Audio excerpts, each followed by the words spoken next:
In today's video, I'm going to teach you how to sign out of Google Drive. Logging out is a straightforward process, but it's important to be familiar with the steps, especially if you're using a shared or public computer.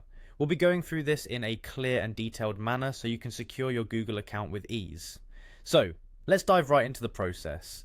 First, you'll want to open Google Drive on your preferred web browser. You can do this by typing drive.google.com into the address bar and hitting enter.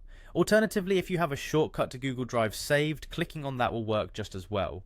Once Google Drive loads up, you should see your homepage. This is where all your Google Drive files and folders are neatly organized. Now direct your attention to the top right corner of the page.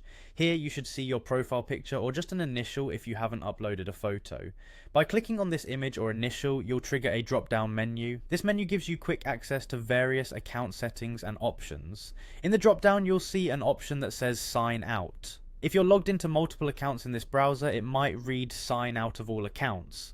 Clicking this option will log you out of all Google services associated with that browser, not just Google Drive.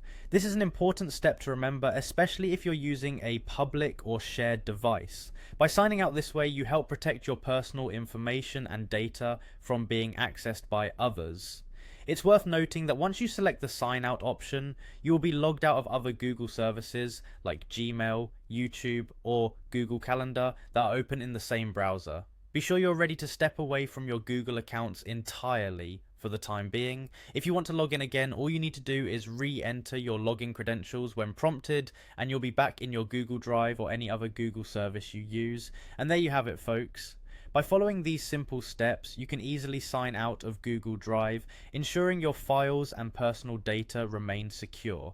This quick procedure is crucial whenever you're accessing Google services on devices that aren't yours, so make sure to keep it in your toolkit for the future. Thanks for watching today's video. If you found this guide helpful, consider sharing it with friends or colleagues who might benefit from it. Until next time, see you, and me, stay safe and tech savvy.